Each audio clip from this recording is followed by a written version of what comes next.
ಭಕ್ತಿಯಿಂದ. ಸತಿ ಸಾವಿತ್ರಿ ತಕ್ಕ ತನ್ನ ಗಂಡನನ್ನ ಬದುಕಿಸಿಕೊಂಡ್ಳು. ಯಾವ ಬಲದಿಂದ? ಭಕ್ತಿಯ ಬಲದಿಂದ.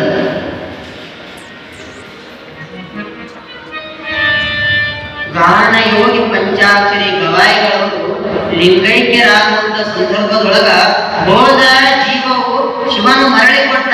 ಯಾವ ಆಧಾರದ ಮೇಲೆ ಕೊಟ್ಟ ಅಂದ್ರೆ ಅವರಲ್ಲಿರತಕ್ಕಂಥ ಭಕ್ತಿಯೊಂದ ಆಧಾರದ ಮೇಲೆ ಅವರಿಗೆ ಮರಳಿ ಜೀವವನ್ನು ಕೊಟ್ಟಿದ್ದು. ಇದೇ ನಮ್ಮ ವೀರೇಶ್ವರ ಪುಣ್ಯಾಶ್ರಮ, ಇದೇ ಸ್ಥಾನದಲ್ಲಿ ನಡೆದಂತ ಘಟನೆ.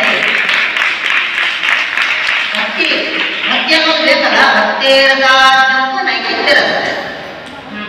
ಭಕ್ತಿಯಿಂದ ಸಾಧ್ಯವಾಗದೇ ಇರತಕ್ಕಂಥದ್ದು ಅಂದ್ರೆ ಭಕ್ತಿಯಿಂದ ಆಗದೇ ಇರತಕ್ಕಂಥ ಕಾರ್ಯವೇ ಇಲ್ಲ. ಭಕ್ತಿಯಿಂದ ಎಲ್ಲವೂ ಸಾಧ್ಯ.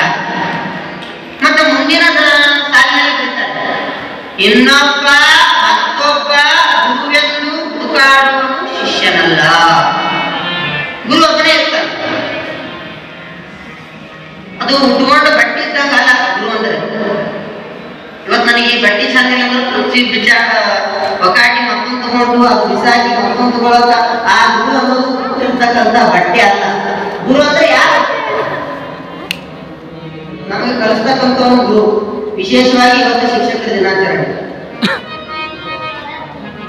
ಶಿಕ್ಷಕ ನೀವು ಪ್ರಾಥಮಿಕವಾಗಿ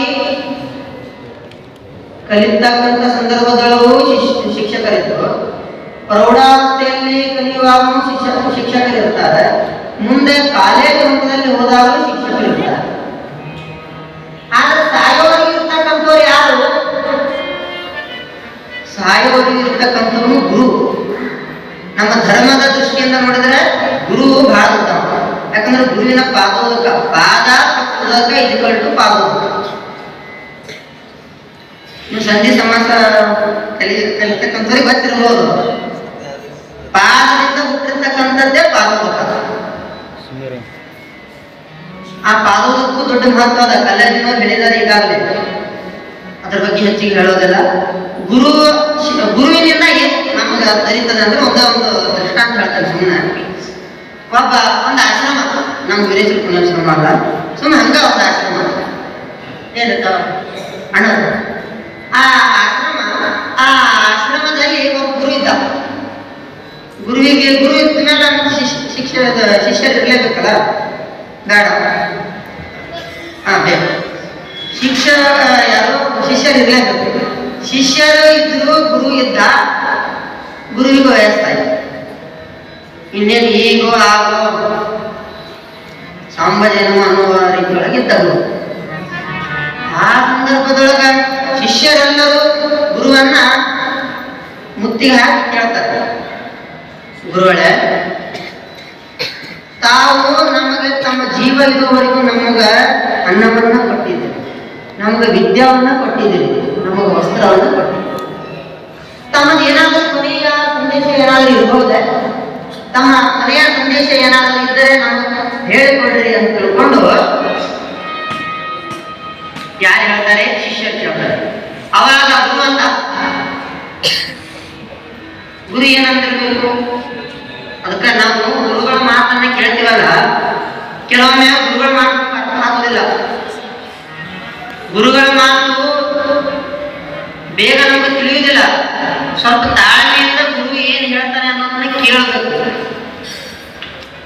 ಸಿಟ್ಟಿನ ಕೈಯೊಳಗ ಬುದ್ಧಿಯನ್ನ ಕೊಟ್ಟು ನಮ್ಮ ಜೀವನವನ್ನ ವ್ಯರ್ಥ ನಾವೇ ಮಾಡ್ಕೊಳ್ತೀವಿ. ಗುರು ಏನು ಹೇಳ್ತಾನೆ ಅನ್ನೋದು ಮೊದಲು ತಾಳ್ಮೆಯಿಂದ ನಾವು ಕೇಳಬೇಕು. ತಾಯಿ ಮನೆಗೆ ಬಂದು ನಂಬಬೇಕಲ್ಲ, ಮೊದಲು ನಂಬದೆ ನೆಚ್ಚದೆ ಕರೆಯವರ ಕೊಂಬ ಮೆಟ್ಟಿ ಕೂಗಂತ ಹೇಳ್ಕೊಂಡು ಬಸವಣ್ಣನವರು ಹೇಳ್ತಾರೆ. ಮೊದಲು ನಾವು ನಂಬಬೇಕಲ್ಲ. ವಿಶ್ವಾಸಂ ಫಲದಾಯಕ. ಆ ತಾಯಿ ಆ ಪ್ರಸಾದವನ್ನ ಸೇವನೆಯನ್ನ ಮಾಡಿದಾಳೆ. ಆಗ ಆ ತಾಯಿಗೆ ಯಥಾ ಪ್ರಕಾರವಾಗಿ ನವಮಾಸಗಳು ತುಂಬಿ ಆ ತಾಯಿ ಒಂದು ಮಗನನ್ನು ಹೆತ್ತಿದ್ದಾಳೆ. ಆಗ ಮನೆಯೊಳಗ ಆನಂದವೇ ಆನಂದ, ಸಡಗರವೇ ಸಡಗರ. ಹಬ್ಬದ ಸಡಗರ ಮನೆಯೆಲ್ಲ ತುಂಬಿತ್ತು. ಆ ಗಂಡನಿಗೇನು ಮನೆ ದೇವರು ಯಾರು?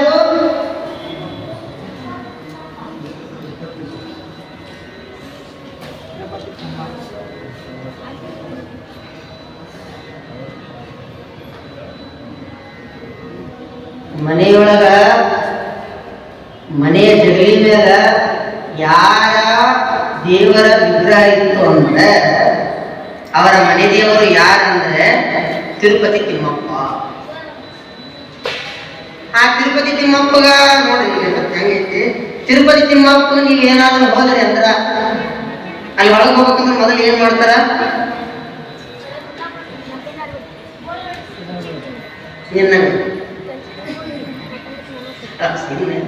ಆ ತಿರುಪತಿ ತಿಮ್ಮಪ್ಪನ ಆಶೀರ್ವಾದದಿಂದ ನನಗ ಗಂಡು ಮಗ ಹುಟ್ಟದ ಅಂತ ತಿಳ್ಕೊಂಡು ಆ ಗಂಡ ತಿಳ್ಕೊಂಡಿದ್ದ. ಆದ್ರೆ ಅಲ್ಲಿ ಹುಟ್ಟಿದ್ದು ಶರಣಪ್ಪನ ಆಶೀರ್ವಾದದಿಂದ. ತಿಮ್ಮಪ್ಪನ ಆಶೀರ್ವಾದದಿಂದ ಹುಟ್ಟದಂತ ಇವ ತಿಳ್ಕೊಂಡಿದ್ದ. ಅದು ಹುಟ್ಟಿದ್ದು ಶರಣಪ್ಪನ ಆಶೀರ್ವಾದದಿಂದ ಹುಟ್ಟಿದ್ದು. ಅದ ತಾಯಿಗೆ ಬಂತು. ಆ ಮಗು ಮುಂದ ಆ ಮಗುವಿಗೆ ತೊಟ್ಟಲೊಳಗೆ ಹಾಕ್ತಾರೆ. ತೊಟ್ಟಲೊಳಗೆ ಹಾಕಿ ಅದಕ್ಕೆ ಹೆಸರಿಟ್ಟು ಮುಂದ ಅಷ್ಟು ಸಮಯ ಆದರೂ ಆ ತಾಯಿ